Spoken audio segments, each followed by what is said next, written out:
Hello there, everyone. Welcome to another chapter read for the Scorn Artbook.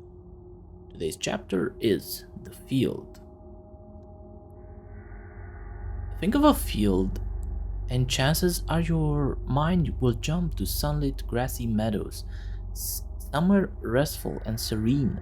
It's possible you may instead think of arable lands, freshly tilled soil, ready for crops to be planted, a source of life, of nourishment, or perhaps a sports field will pop into your head first, a place of entertainment and vibrant action.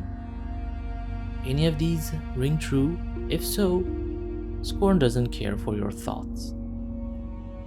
This field is a wasteland, said concept artist Philip Akovic, leaving no debate about this location's role within Scorn's universe.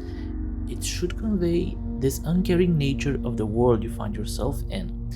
This location is a formative space for Scorn's newborn humanoids.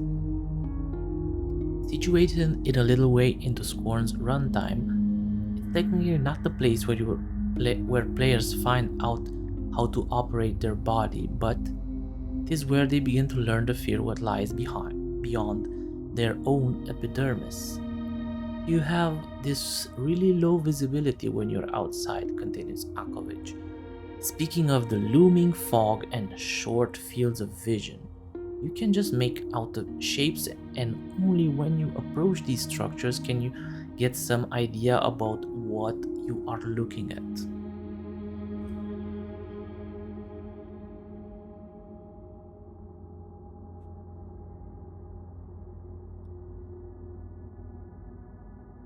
On the previous spread, we have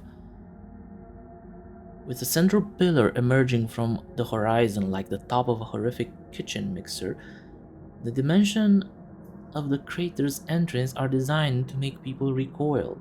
Sheer drops on all sides point to a singular truth. This is a place designed to keep something terrifying trapped inside.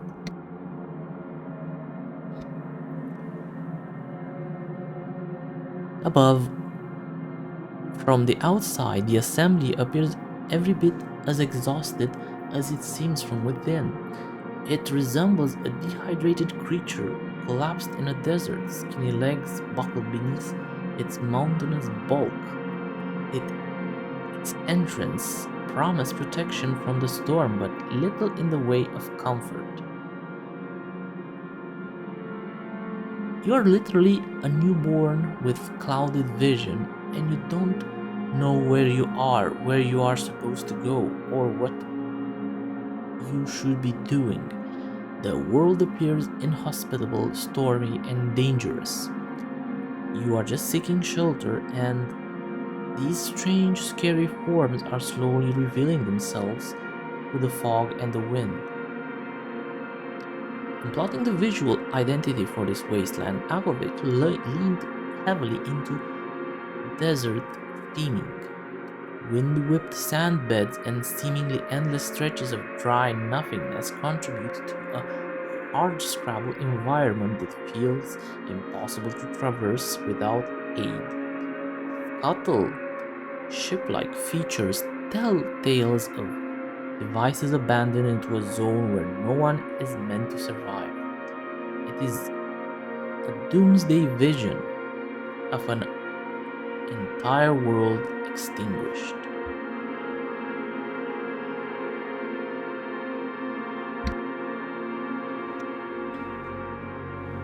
To the right, we have the Nexus defies explanation, a place where lightning forks and plumes of smoke seem to blend into one another. You could spend minutes scrutinizing the shape within and still not feel like you can confidently decide if there is a giant humanoid figure with its arms outstretched in the middle.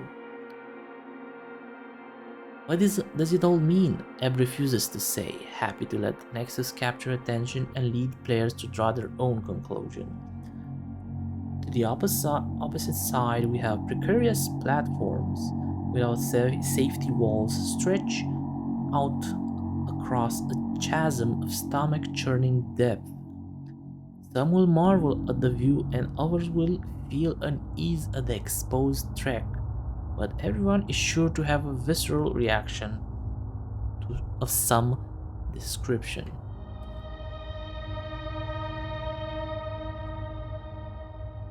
Lifelessness became a core tenet when shaping this location's visuals, with the team deliberately shaping its concept to draw parallels with areas renowned for a depth of life.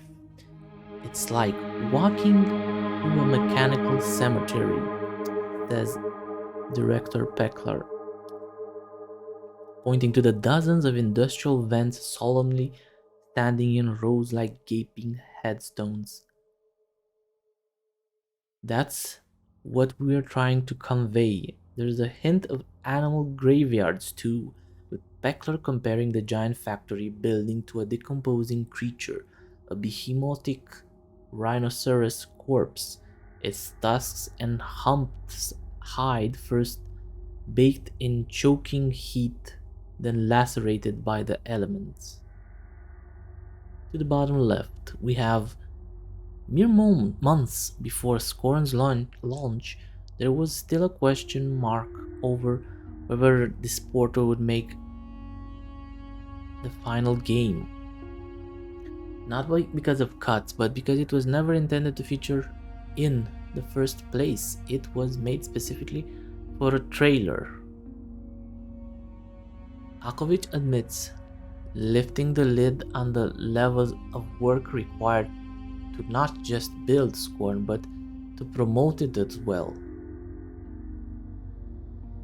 Created to act as a clever foreshadowing trick, the portal is capped as a parasitic growth, and the camera swooping into its body cavity hints as the fate set to befall players. Below, we have, with an unchecked growth clogging up all available space in subterranean tunnels, trails of organic corruption spill out of vents like toothpaste squeezed from a fresh tube.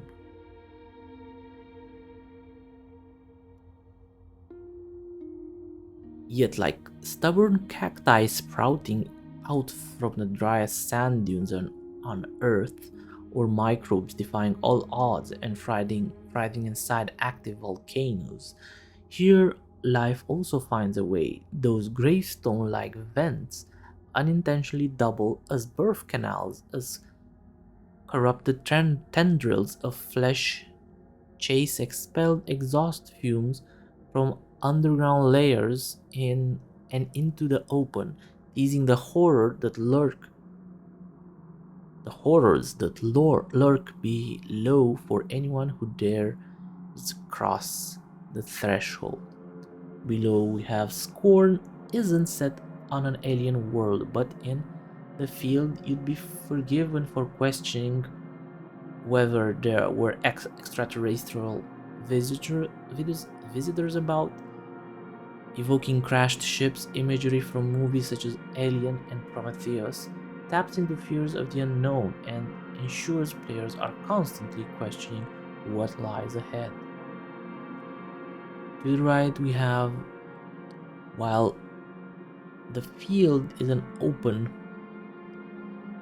area to explore, pathways that trail through archways instinctively pull players in the right direction. Geometries such as this ensure players don't get turned around without resorting to explicit direction or overt markers or UI guidance features. And that concludes the field chapter. Thank you everyone for listening, and see you in the next chapter, The Crater. Mr. Fox is signing off. Bye.